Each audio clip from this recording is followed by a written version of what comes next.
Oleh karena itu, materi berikutnya yang akan disampaikan oleh Bapak Sekretaris Direktorat Jenderal Imigrasi mengenai kepemimpinan atau leadership. Silakan kepada Bapak Sekretaris Direktorat Jenderal Imigrasi untuk menyampaikan materi.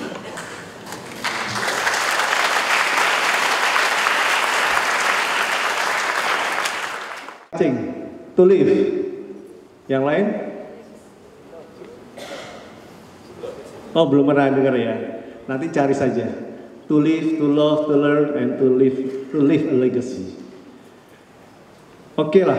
Kenapa orang itu bicara bahwa orang itu harus hidup? Hidup dalam konteks bukan hidup seperti kita makan atau kemudian kita beraktivitas. Hidup itu bagaimana kemudian kita harus agile, harus survive dalam kehidupannya. Saya bangga di sini berbicara di dalam satu forum yang ini merupakan calon pemimpin semuanya dan di depan para pemimpin. Karena adik-adik ini adalah lulusan nantinya calon-calon perwira. Ini yang membuat saya merasa sedikit merinding kalau kemudian berbicara di depan adik-adik semuanya. Namun yang menjadi penting bukan kemudian saya hanya berbicara di depan calon-calon perwira, tapi bagaimana adik-adik itu sendiri memposisikan dirinya sebagai perwira. Jangan kemudian memposisikan diri sebagai orang yang biasa. Tulis itu juga seperti itu. Pesannya Pak Stephen Covey ya, pesannya Pak Menteri juga itu seperti itu. Hidup bukan hanya sekedar hidup kalau kata yang Bu Hanka. Kalau hidup bukan sekedar hidup. Kalau hidup sekedar hidup, babi pun juga hidup. Mohon maaf. Bekerja bukan hanya sekedar bekerja. Kalau hanya sekedar bekerja, monyet pun bekerja. Ini kasar-kasarnya Bu Hanka. Pesanan yang luar biasa. Bahwa ketika kita hidup, kita harus bisa meninggalkan satu legacy. To love juga demikian. Bagaimana seorang pemimpin itu tidak hanya mencintai dirinya, tapi mencintai lembaganya, organisasi, dan seluruh perangkat ada di dalamnya. Kadang-kadang seorang pemimpin itu hanya perhatian pada level keduanya, bukan level terbawahnya. Padahal sebenarnya, mohon izin saya sudah menyampaikan, saya bisa mendapat satu apresiasi dari pimpinan itu karena seorang OB, office boy. Itu saya rasakan, Bapak izin, pada saat saya menjabat pun juga di kampus Tekpim. Karena apa? Kalau OB-nya sakit, waduh, kantor itu jadi kotor. Faisal, saya tahu Tekpim itu sakit gak masuk 2 hari. Yang pesan makanan gak ada, yang bersih-bersih gak ada, yang nyediain teh gak ada. Bayangkan. Dia yang datang paling pagi dan pulang paling malam. Kenapa kemudian kita merasa bahwa tinggi hati bahwa mereka adalah derajat yang berbeda dengan kita? Padahal mereka cukup menjadikan andil kita untuk bisa mencapai suatu legacy. Adik-adik juga seperti itu. Bagaimana ketika kita mencintai lingkungan kita, kita cintai keseluruhannya. Sebagaimana kita mencintai diri kita sendiri. Karena pada hal tersebut itu menjadi penting bagi kita. Karena dari situ kita akan bisa bekerja sama. Kemudian juga to learn, terus belajar, nggak berhenti. Hidup itu belajar, jujur hidup itu belajar. Step by step saya dulu di Pustekpim itu nggak tahu apa-apa. Karena dunia saya sebelumnya di imigrasi. Apa ini maksudnya nih? Pusbanglat Tekpim, Pusat Pengembangan Pelatihan Teknis dan Pimpinan. Banyak bombardir ya, hal-hal yang baru yang saya tidak ketahui.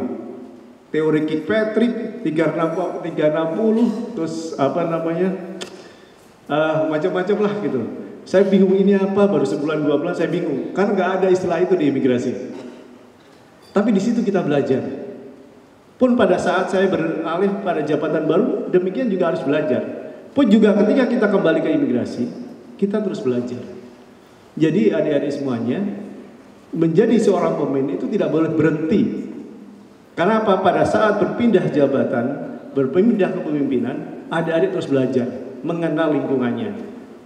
Di lingkungan situasi yang berbeda. Yang terakhir adalah to live a legacy. Mungkin ada 1-2 yang pernah dengar cerita saya. Saya ingin cerita biar gak ngantuk. Ini karena saya mohon maaf, karena saya itu kebingungan cari materi, akhirnya saya coba referensi cari cerita-cerita lama saya kemarin yang saya baca-baca dari buku. Ada yang kenal namanya Al Capone nggak? Ada yang kenal Al Capone nggak? Yang kenal saya kasih 500.000. Al Capone, ada yang kenal nggak? Ya bagus lah kalau nggak kenal. Karena dia lahir 1899.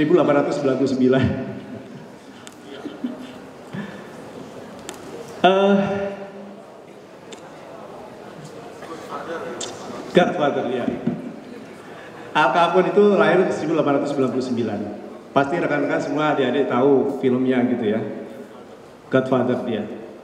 Dia dulunya memang kriminal murni, tapi sempat dianggap sebagai Robin Hood-nya masyarakat di lingkungannya.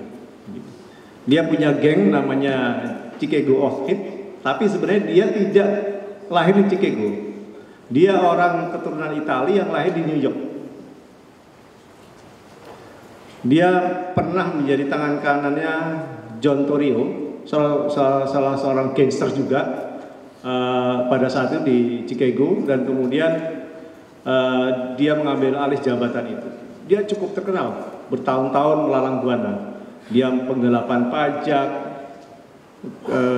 narkoba, prostitusi, penggelapan lahan segala macamnya itu dikuasai semua. Dan itu terkenal sekali. Namun cerita menariknya adalah kenapa dia bisa eksis dengan kriminalisasinya? Karena ada tangan kanannya yang melindungi dia. Siapalah tangan kanannya? Ada yang tahu? Ada yang tahu? Kasih 200.000. Ya kalau tadi sulit masalahnya, karena belum ketemu Al Capone. Ini mudah sebenarnya kalau mau cari browsing aja.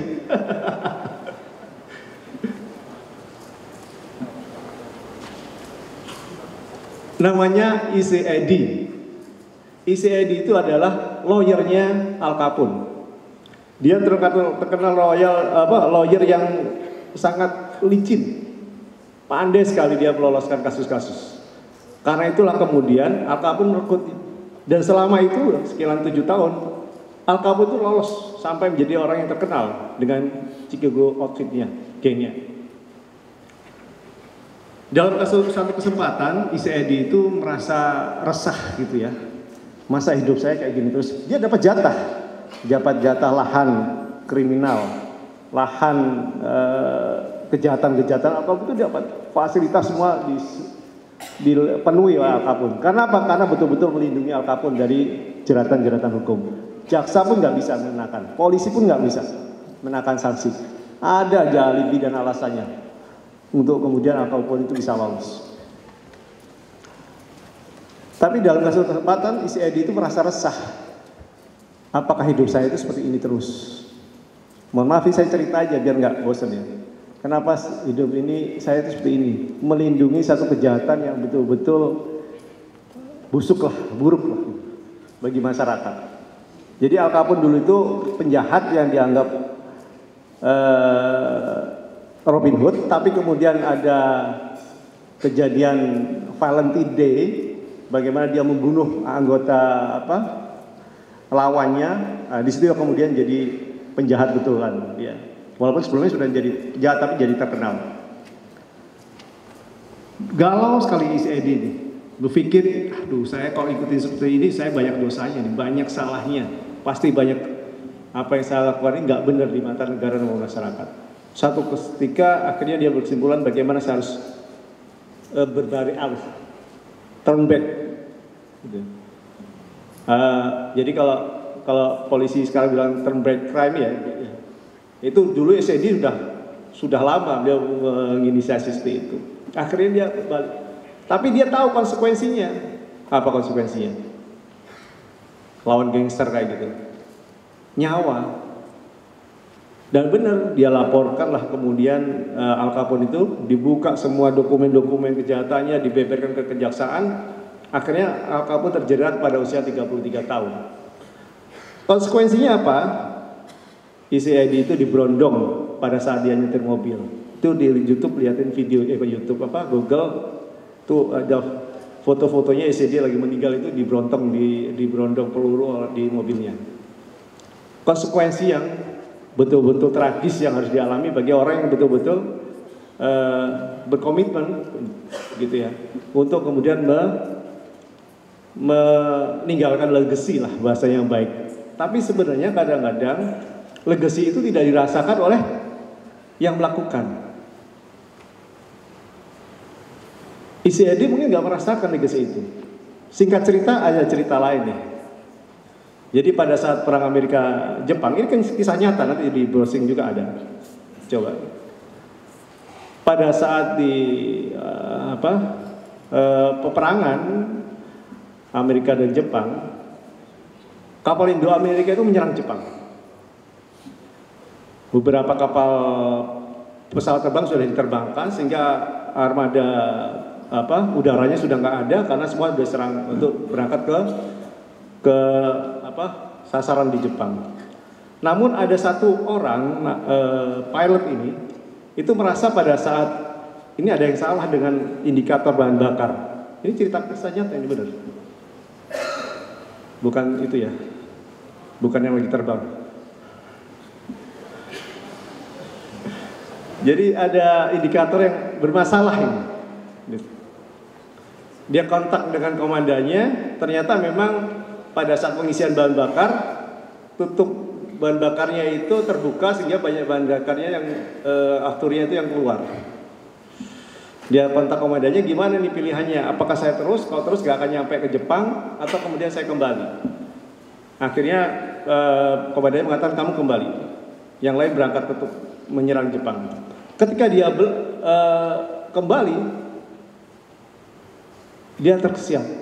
Apa? Ternyata posisinya ada sekitar 8-9 pesawat Jepang yang akan nyerang kapal induk tersebut. Padahal kapal induk sudah nggak ada armada udaranya.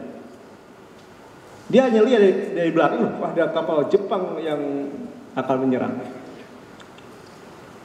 Pilihannya adalah dia lari atau kemudian dia berhadapan dengan 8 atau 9 kapal perang Jepang. Pilihannya akhirnya dia pilih 8 sampai 9 berperang dengan 8 dan 9 pesawat di Jepang itu.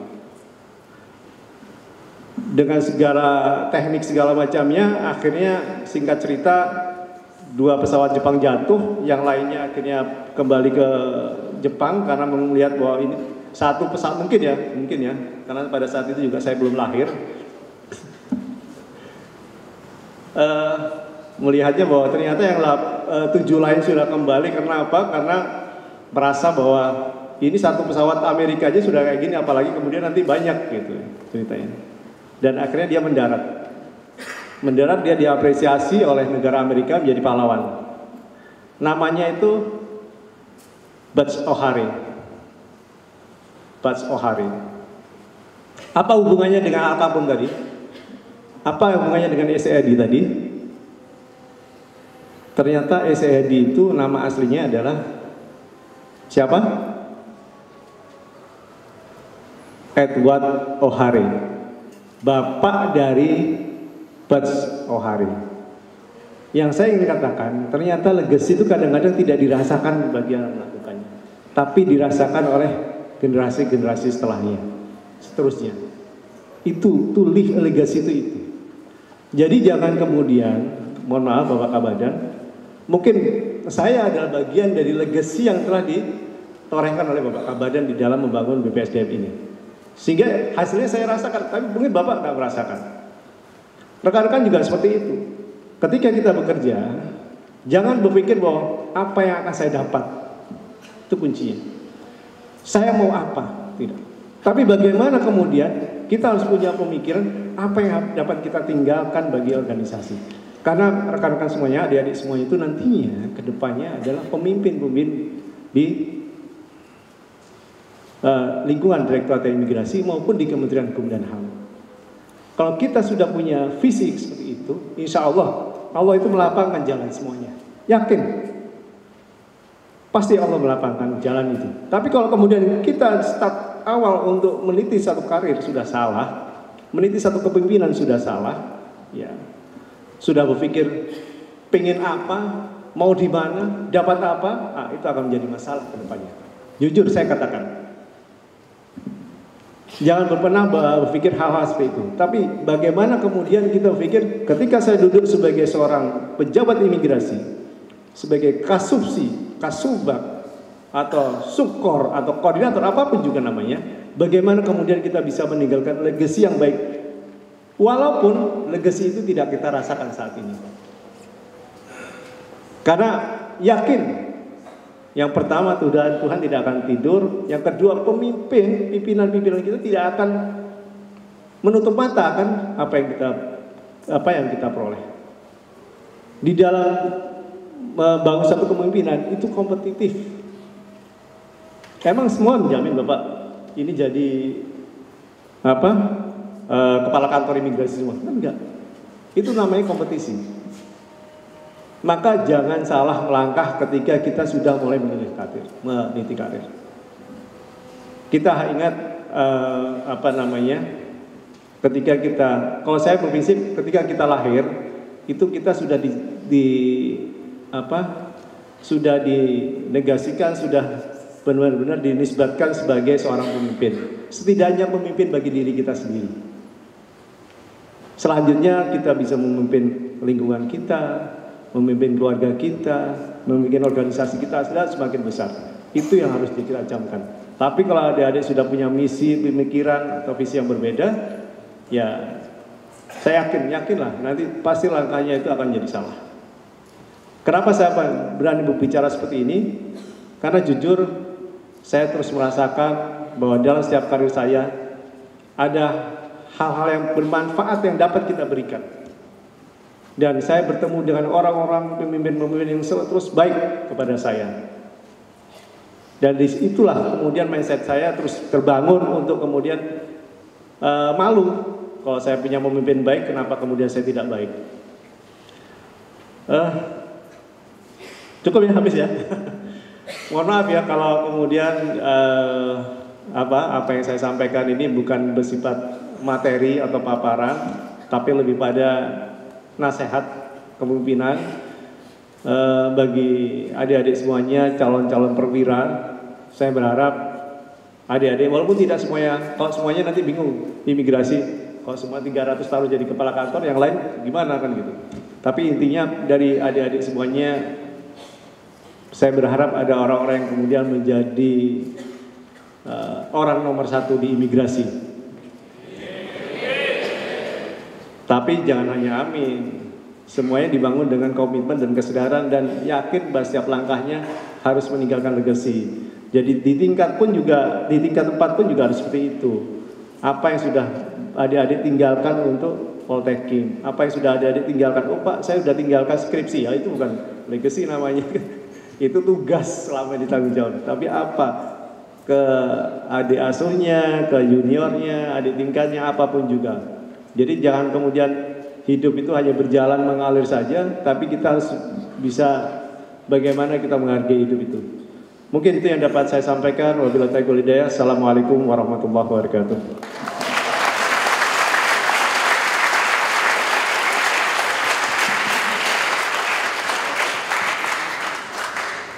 Baik, terima kasih. Ada Bapak Eko Budianto yang telah menyampaikan atau memberikan saran dan tuntunan bagaimana menjadi pemimpin yang baik dimulai dari diri sendiri.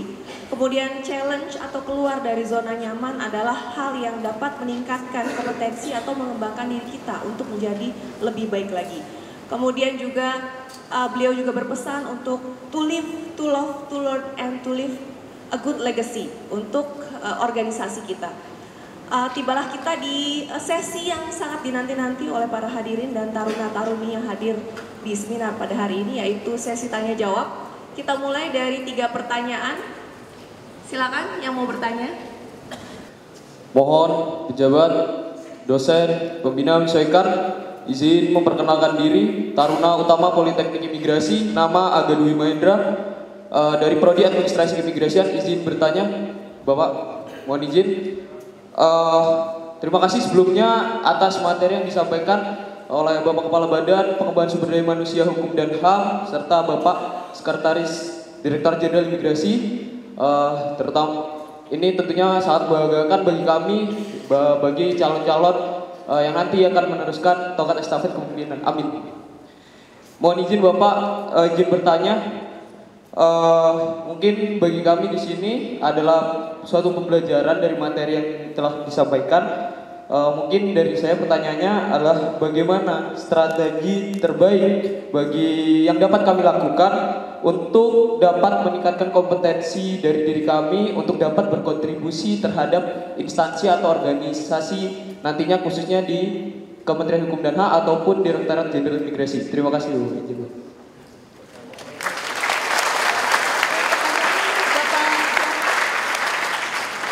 Pertanyaannya untuk Bapak siapa? Izin mungkin bisa dijawab. Keduanya? Siapa? Baik, yang berikutnya dari yang di tengah. Mohon pejabat, dosen, pembina, dan senior menyesuaikan izin memperkenalkan diri. Taruni Pertama Politeknik Imigrasi Angkatan 25, nama Ana Panjaitan, NRT 2022.2667.2.02, Prodi Administrasi Keimigrasian A. Izin Pak, izin bertanya. Tadi Bapak menganalogikan Direktur Jenderal Imigrasi itu seperti sebuah gentong.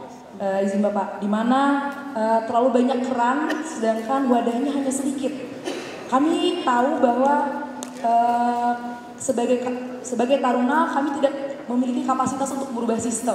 Belum memiliki kapasitas untuk merubah sistem seperti yang Bapak sarankan untuk membuat program D2, D1, Diploma 1 dan sebagainya. Namun yang ingin saya tanyakan, adakah saran berupa saran empiris dari Bapak bagaimana cara kami dapat challenge status quo atau bagaimana kami dapat stand out dari yang Bapak katakan begitu banyaknya alumni, kemudian banyaknya sumber dari sumber. Bagaimana kami dapat bersaing secara sehat, secara baik di tengah-tengah eratnya kompetisi di instansi ini. Siap, terima kasih Bapak.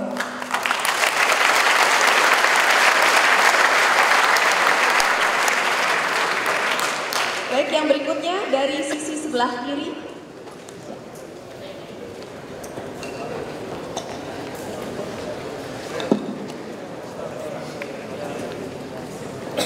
Baik, mohon pejabat, dosen dan pembina menyesuaikan. Mohon izin memperkenalkan diri, Taruna Utama Politeknik Imigrasi, nama Astama Rizwanda, NRT 2019-1797. Siap, Astama Rizwanda. Astama. Siap. NRT 2019-1797-0102 dari Prodi Administrasi Keimigrasian. Mohon izin Bapak izin mengucapkan sebelumnya terima kasih atas pemaparan yang telah dipaparkan kepada kami Taruna Utama. Mohon izin pertanyaan, apakah makna dari core values ASN yang nantinya menjadi pedoman bagi kami sebagai calon aparatur sipil negara dalam menghadapi dinamika-dinamika perubahan pada lingkungan kerja sesuai dengan tugas dan fungsi dari ASN itu sendiri? Siap, terima kasih.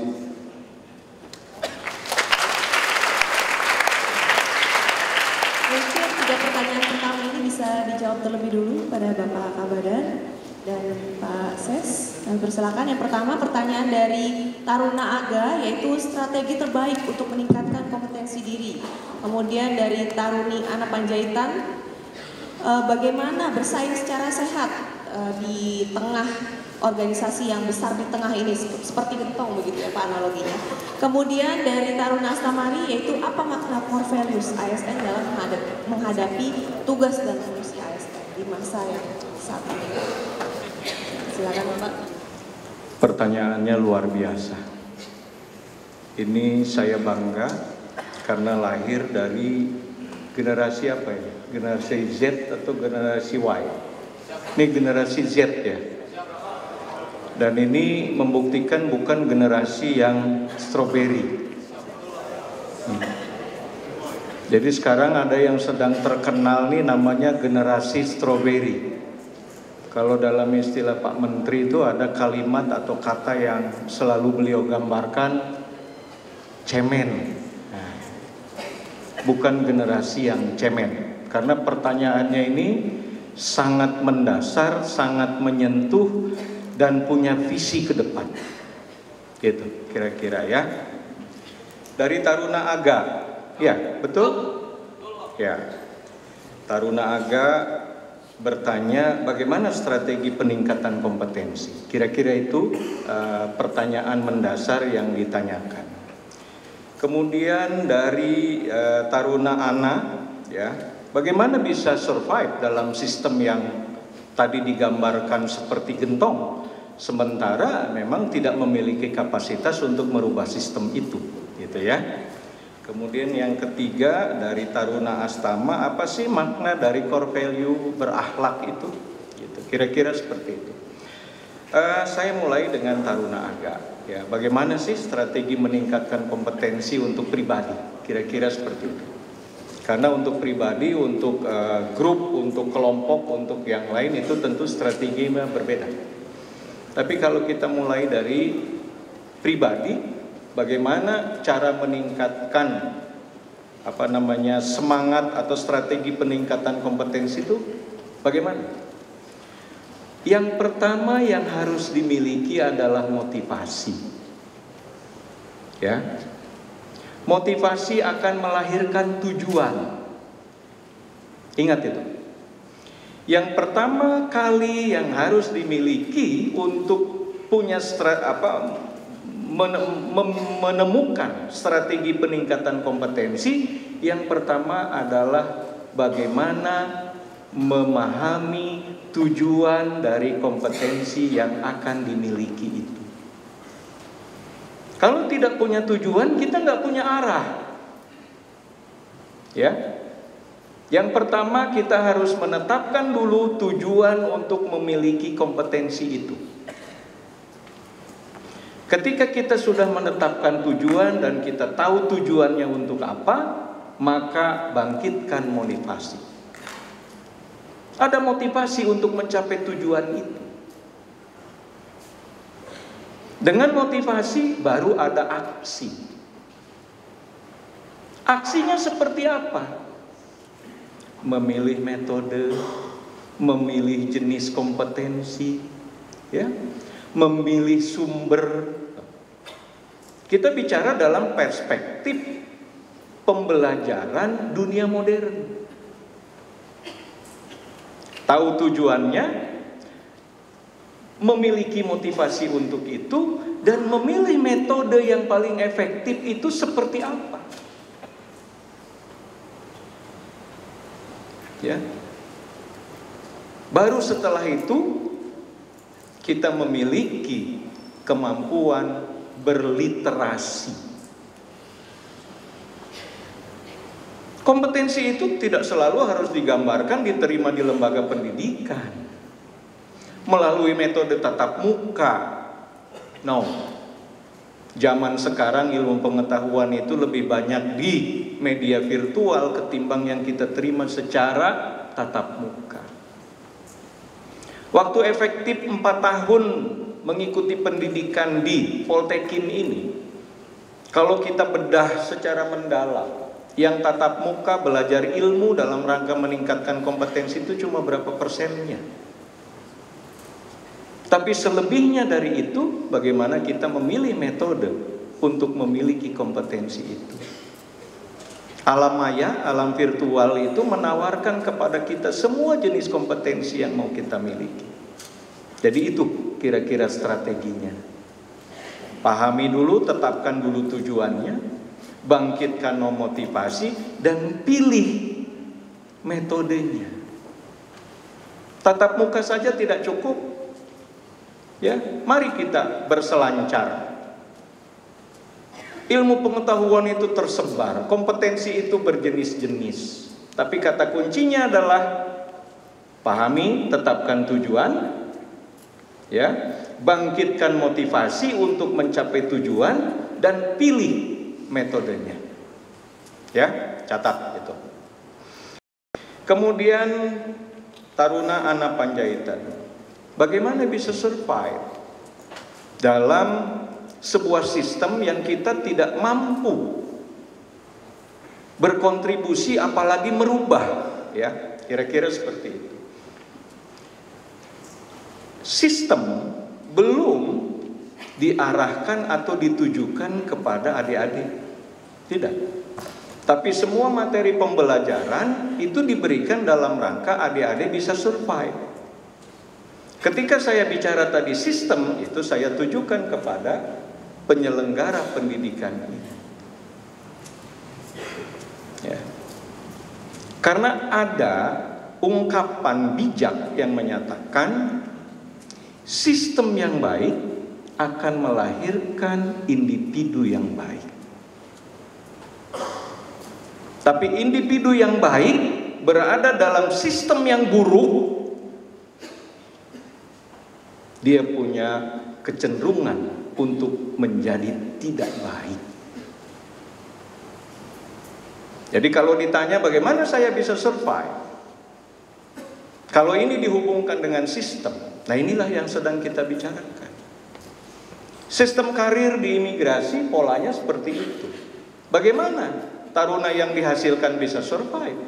Digambarkan tadi oleh Pak Ses, apa semua di sini akan menjadi para kepala kantor imigrasi? Tidak. Apakah yang ada di sini semua nanti jadi kepala Rudenim? Belum tentu. Tapi kalau bertanya apakah di antara ini akan ada yang jadi dirjen imigrasi? Jawabannya iya. Apakah di antara kalian ini ada yang nantinya jadi Kakanib, jadi Kakanwil, jadi direktur? Jawabannya adalah iya. Siapa yang akan menjadi itu? Yang mampu survive. Yang mampu survive. Cara survive bagaimana? Mulai dari bangku ini. Mulai dari bagaimana cara kalian menerima semua pengetahuan dari Poltekim ini. Itu langkah awal sebetulnya yang menentukan bagaimana nanti kalian bisa survive. Lulus dari sini dengan predikat misalnya 10 terbaik, akan memiliki kesempatan berbeda dengan yang lain selanjutnya. Ingat itu. Makanya cara survive tidak main-main ketika mengikuti, mendapatkan kesempatan mengikuti pendidikan di Poltekim ini. Jadilah taruna yang berprestasi. Itu cara pertama untuk survive.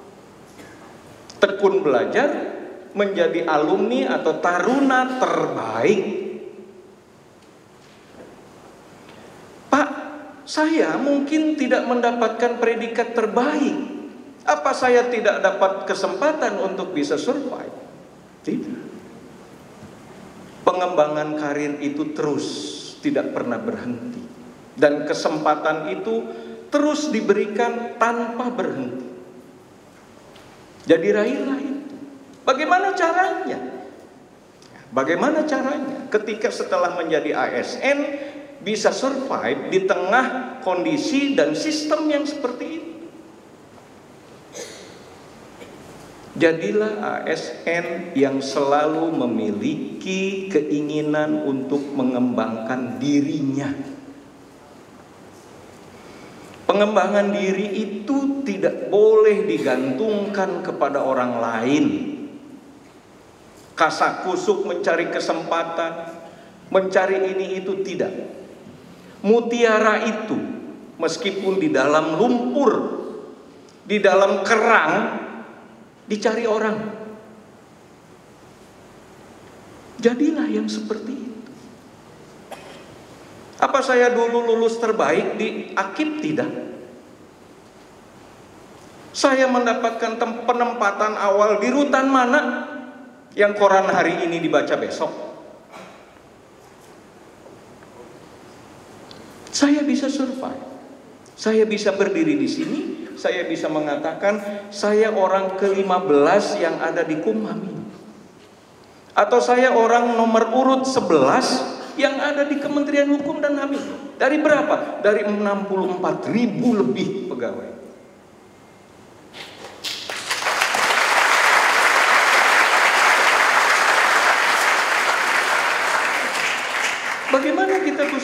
Ya itu tadi. Mulai dari lembaga pendidikan ini, raih kesempatan ini. Jangan mengulangi kesalahan yang saya pernah lakukan.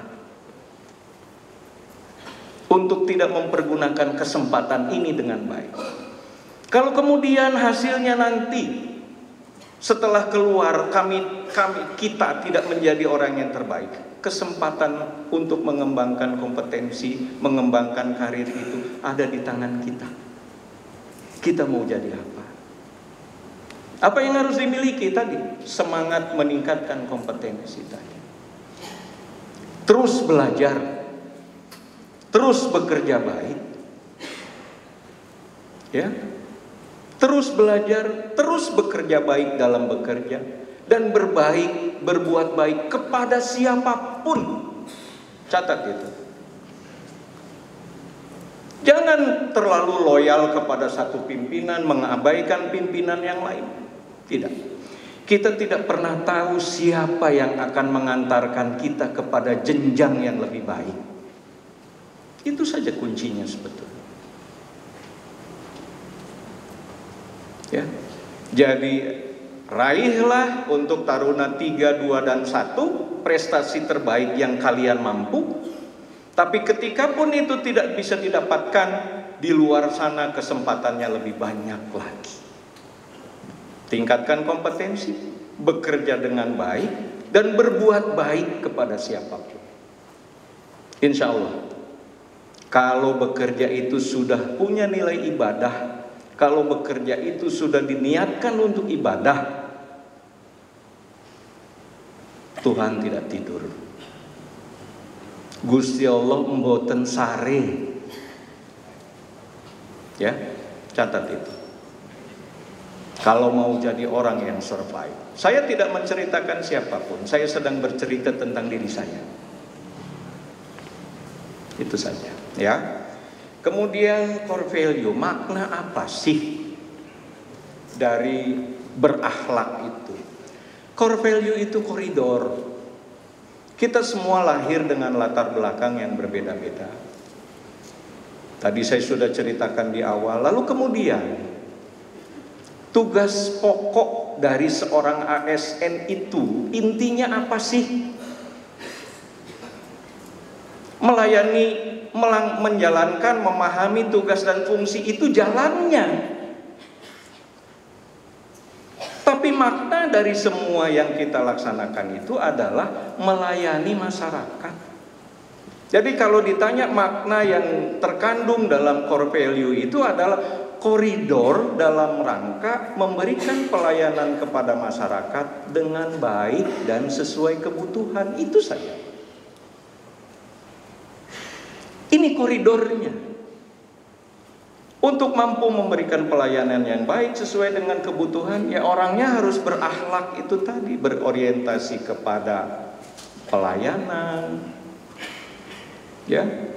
Orientasi pelayanannya ya semata-mata untuk melaksanakan tugas, bukan karena ada orientasi yang lain yang banyak menjebak kita kemudian tidak bisa melanjutkan statusnya sebagai ASN. Saya kira itu paham, ya, bisa dipahami. Kemudian kompeten, terus-menerus meningkatkan pengetahuan. Jadi ini core value berakhlak itu jalan menuju pelaksanaan tugas, memberikan pelayanan terbaik yang sesuai dengan kebutuhan masyarakat. Pelayanannya apa? Ya pelayanan sesuai dengan tugas dan fungsinya. Saya kira itu mungkin 3 jawaban dari 3 pertanyaan yang disampaikan. Terima kasih.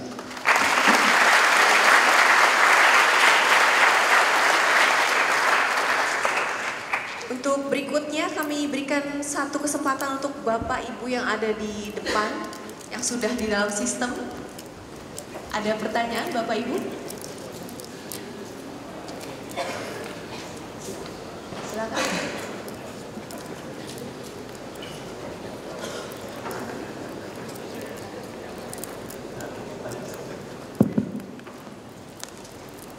Mohon izin Pak, memperkenalkan diri, nama saya Tongam dari Kaning Jakarta Timur.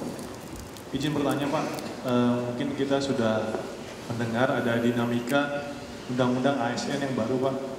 di mana rekan-rekan dari TNI Polri bisa masuk ke lingkungan kementerian lembaga. Mohon izin Pak, menanggapi hal-hal tersebut, apakah kita di kementerian, di Direktorat Jenderal, di BPSDM sudah memikirkan bahwa dampaknya ke depan seperti apa, dan apakah kita sudah menyiapkan, maksud saya mungkin saya merekam pernyataan Pak Sesdit, tidak semua bisa menjadi Kakanim. Artinya mungkin ke depannya lagi kalau memang skema tersebut berjalan, akan lebih banyak lagi yang tidak menjadi Kakanim, begitu Pak. Ataukah teman-teman tarunan atau Polteknik lulusan Polteknik ini bisa berkontribusi di luar daripada Direktorat Kementerian Hukum dan HAM, karena mungkin ini juga sudah terjadi gitu Pak. Jadi ada cerita kebetulan adik saya di BSSN Pak, di mana selevel eselon 4 itu sudah diemban oleh rekan-rekan dari TNI Polri gitu Pak, untuk selevel eselon 4. Jadi maksud saya mungkin izin Pak, mungkin minta pendapat atau masukan. Mungkin demikian Pak. Terima kasih atas kesempatannya. Assalamualaikum warahmatullahi wabarakatuh. Baik, berikutnya kami berikan kesempatan untuk penanya dari kampus Tangerang. Silakan dari Auditorium Tangerang. Mohon pejabat, dosen, pembina, dan senior menyesuaikan. Izin memperkenalkan diri, Taruna Muda Politeknik Imigrasi Angkatan Ke-24. Nama Sebastian Tarigan, NRT 2021.2325.1.01. Kode Hukum Keimigrasian C. Mohon izin untuk pertanyaan saya tujukan kepada Bapak Eko Budianto. Izin Bapak, izin tadi Bapak menyampaikan kita harus meninggalkan legasi meskipun manfaatnya itu akan kita rasakan di kemudian hari. Izin pertanyaan saya adalah, bagaimana ketika kita ingin meninggalkan legasi di sebuah tempat, namun ketika kita pindah dari tempat tersebut, orang-orang yang di tempat tersebut tidak melanjutkan legasi yang sedang kita bangun. Izin arahan dan nilainya. Siap, terima kasih.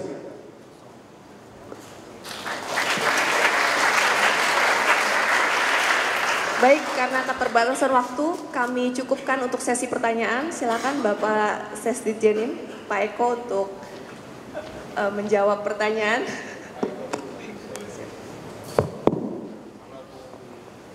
Dua pertanyaan tadi. Dua pertanyaan Pak.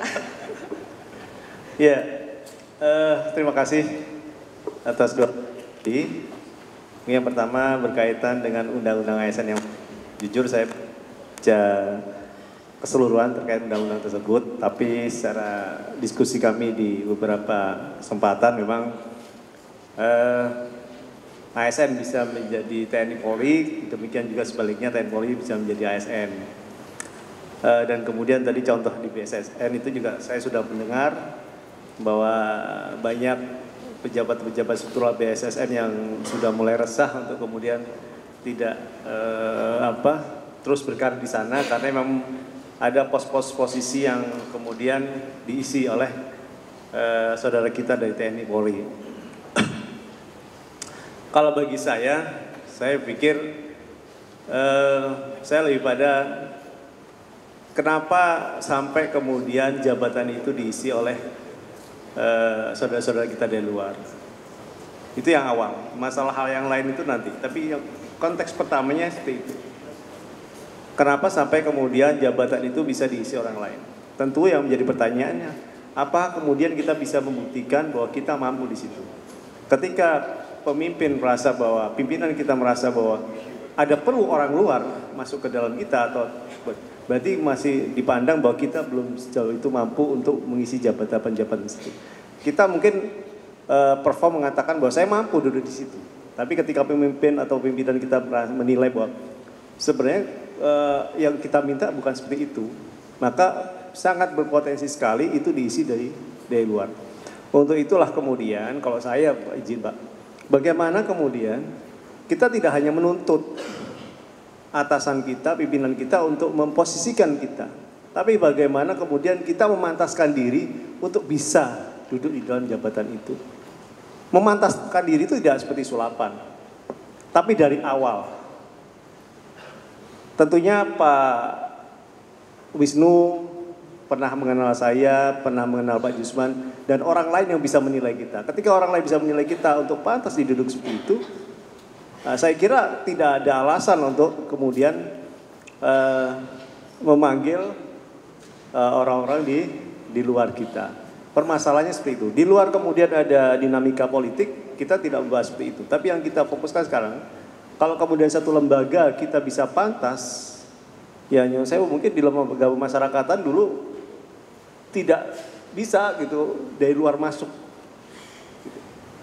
Karena apa ya? Karena solid, karena semuanya pantas, kemudian mampu. Namun ya bicara dinamika politik, bicara hal akhirnya satu persatu masuk. Itu terjadi. Namun yang ingin kita katakan, ini namanya persaingan terbuka. Ya, persaingan terbuka. Undang-undang ini menunjukkan bahwa kita bukan seperti kata dalam tempurung. Karena sekarang banyak seleksi terbuka. Pak Kapus bisa kemudian mencoba di mana? Di Menpan, di Gedung Tengah, di Merah Putih, dimanapun bisa. Ini seleksi terbuka. Jadi jangan kemudian berperspektif bahwa kenapa lembaga kita saja atau organisasi kita yang dimasuki orang. Tapi sebenarnya di lembaga lain, kementerian lain juga sama. Dan itulah kompetisi yang terbuka ke depannya. Dan itu tidak bisa kita hindari. Maka dari itu yang pertama kita harus pantaskan diri bahwa kita mampu untuk duduk berkarir di kementerian kita, atau kemudian kita bisa mampu bertarung di kementerian atau lembaga yang lain. Kalau ini pesan ini saja, kalau teknisnya saya nggak tahu. Karena ini menurut saya ini sudah given, kebijakan pemerintah yang kita tidak bisa lawan. Sekarang bagaimana kita memantaskan diri? Kalau saya tidak merasa, mohon maaf, intinya di sini kita mampu bertarung, kita mampu bertarung. Kalau tidak ya tadi akan muncul alternatif-alternatif lain, bahkan dari luar yang akan mengisi kementerian lembaga kita. Itu sudah, dan itu tidak hanya Kumham saja ya, saya katakan di kementerian lembaga lain juga sama. Bahkan di kepolisian TNI Polri juga sudah membuka, walaupun mungkin pos-posnya juga terbatas. Tapi intinya sudah mulai membuka peluang-peluang seperti itu. Kemudian yang kedua apa Mbak Intan? Oh iya. Jadi gini, kalau kita bicara masalah legacy, kita jangan berpikir bahwa kita harus dihargai. Itu kuncinya. Kalau kita berpikir bahwa kita dihargai, maka yang kita pikirkan bukan bagaimana kita meninggalkan satu kebaikan. Karena jangan kemudian berpikir bahwa legacy itu harus bisa diteruskan. Itu bisa diteruskan kalau kemudian kita bisa mendoktrinasi atau menanamkan komitmen kepada bawahan kita. Tapi pertanyaan tadi, kalau itu tidak diteruskan seperti apa? Ya tentunya pertama bahwa mungkin kita bisa memberikan legacy tapi lemah di dalam mendoktrinasi atau kemudian memberikan penguatan agar ini menjadi satu hal yang bermanfaat bagi organisasi kepada rekan-rekan kita atau di bawah kita atau kolega kita. Kalaupun demikian, kita sudah berupaya besar. Kembali saya katakan, jangan kemudian kita menilai bahwa legacy kita itu harus selalunya punya value, punya nilai itu berarti. Tapi kemudian minta dihargai itu jadi salah. Karena seringkali kalau kemudian, wah saya pindah saya nggak dipakai, peninggalan saya, inovasi saya, ide saya nggak dipakai. Nah, ini permasalahannya bukan permasalahan legacy atau tidak legacy. Bagaimana kemudian kita mendoktrinasi. Yang kedua, kita harus berpikir bahwa apa yang kita tinggalkan itu adalah satu value, bukan kemudian hanya untuk dihargai saja. Jadi intinya whatever kita sudah lakukan, kita sudah jalanin, apakah kemudian orang lain mengingat, apakah orang lain itu kemudian peduli, tapi intinya kita yakin, tadi Bapak Kabadan menyampaikan, Gusti Allah nggak sare, Tuhan tidak akan tidur. Sesuatu yang baik akan berimplikasi baik. Sesuatu yang sudah kita tinggalkan kebaikan, apakah itu diterima atau tidak diterima, dengan efek seperti tadi ICED harus dibunuh, pasti akan suatu implikasi baik. Buktinya adalah anaknya. Mungkin demikian, terima kasih.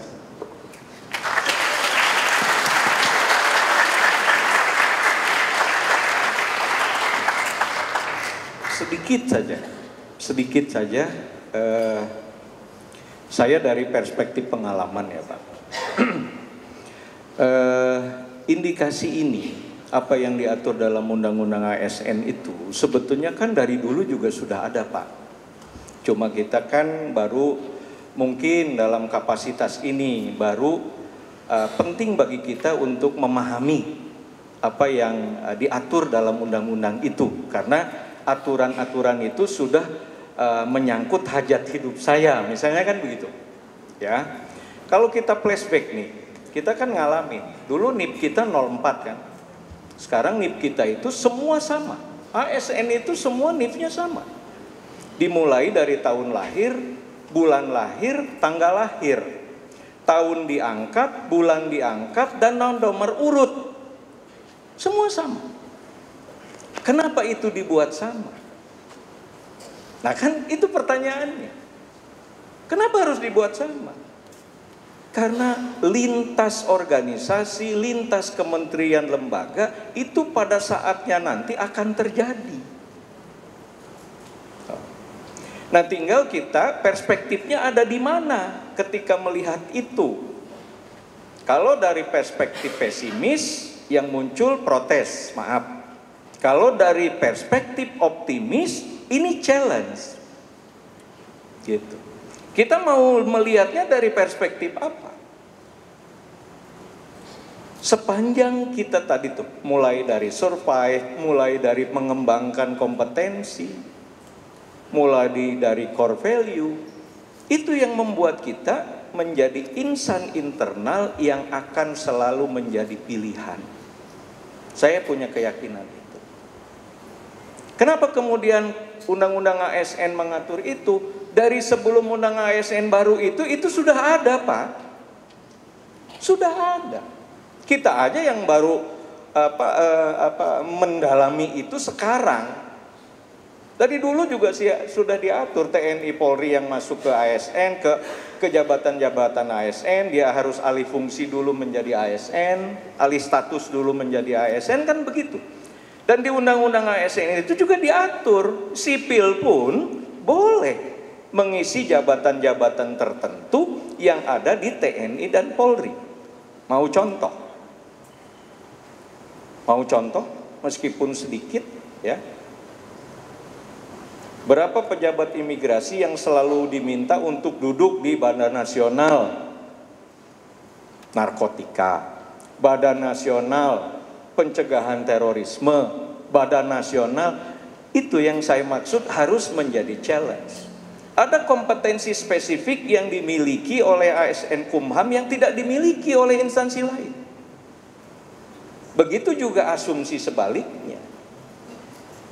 Sesuai dengan kebutuhan kebijakan pemerintah, misalnya mohon maaf, kenapa Pak Silmi Karim menjadi pilihan? Karena program pemerintahnya mengarah kepada seseorang yang memiliki kompetensi itu. Ya. Kemudian apakah saya pernah bertugas dengan Pak Surya di Kepulauan Riau? Saya punya kawan yang saya sering sapa dengan sebutan Pak Roy. Siapa Pak Roy itu? Yang di Kanim Batam. Beliau menjabat menjadi atase di Konjen atau apa namanya? Ya, di Songla. Di mana itu? Di Thailand. Sekarang Bapak Ibu jadi apa beliau? Kepala BNNP Kota Cilegon. Badan Nasional Narkotika Kota Cilegon. Pejabat imigrasi. Waktu beliau menerima SK itu, kebetulan Brigjen Marpaung kawan yang BNNP-nya provinsi, ya. Pak Roy telepon saya, Pak Iwan, saya bisa enggak? Loh, saya bilang bisa. Dan Pak Roy harus menjadi orang pertama yang bisa memberikan motivasi kepada insan imigrasi yang lain. Itu bisa tuh jadi kepala BNNP sampai sekarang kalau nggak salah. Bagaimana politeknik ini? Kalau kami kan sekarang di lembaga pendidikan di BPN. Bagaimana jenis pelatihan yang ada di Direktorat Jenderal Imigrasi, ya, bisa berkaitan dengan fungsi pemerintahan secara keseluruhan. Gitu. Bagaimana politeknik ini punya kurikulum yang bisa mengakomodir itu, melengkapi itu. Itu. Kalau kita mau seriusin ya sudah BNNP, BNNT, Badan Nasional lagi, apalagi Bakamla dan lain sebagainya. Kalau memang itu yang mau kita raih di kemudian hari, kenapa tidak mulai dari kurikulum Poltekim ini? Kenapa kita tidak lengkapi jenis pelatihan di imigrasi dengan itu? Jangan kuno, jangan konservatif. Harus adaptif, harus terbuka, harus multi talent kalau mau bersaing. Itu kira-kira tambahannya. Terima kasih.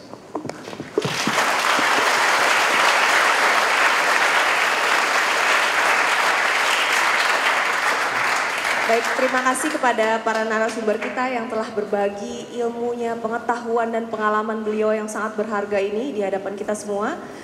Saya ada sedikit pantun, tolong dibilang cakep ya nanti ya. Buah nanas, buah ceri,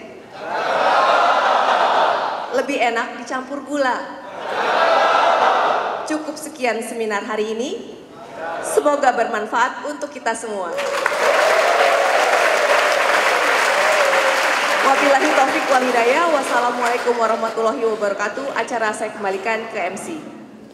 Baik, terima kasih kepada Kepala Badan Pengembangan Sumber Daya Manusia, Hukum dan HAM, serta Sekretaris Direktorat Jenderal Imigrasi yang telah menyampaikan materi seminar yang sangat menginspirasi bagi seluruh peserta seminar pada siang hari ini.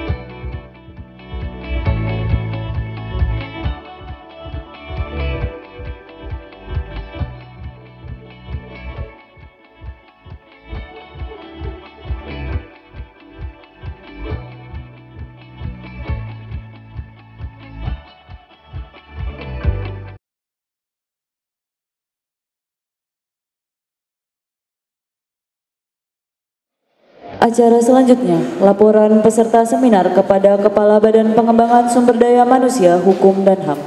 Mohon jabat muslikan sus serta duduk. Siap! Round!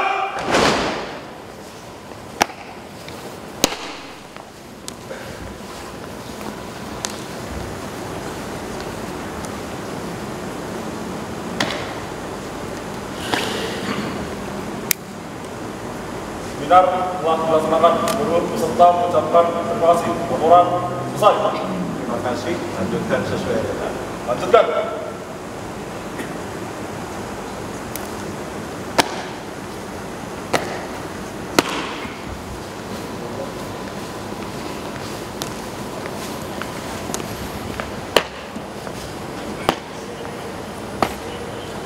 Istirahat di tempat.